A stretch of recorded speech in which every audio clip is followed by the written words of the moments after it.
Hello, welcome back to HardReset.Info channel. In this video, let me show you how to check battery usage by application on your iPhone.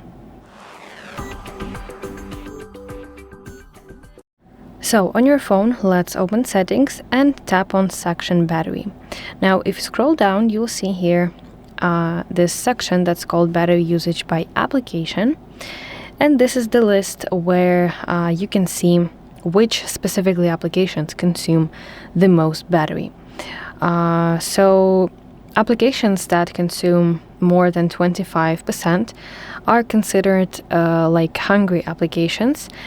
And if you tap on Show Activity button, you'll see how long each application has been active or in the background.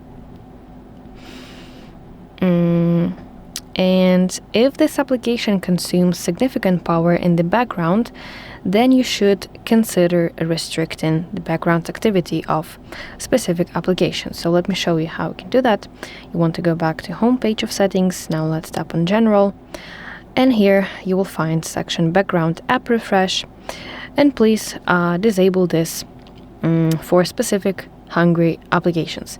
But please keep in mind that if you disable background activity, you will not get any notifications from this application. So if this kind of messenger application, please note that you will not receive notifications. That could be important for you. So that's basically it. Thank you for watching. If you find this video helpful, please like it and subscribe to our channel to see more content like this.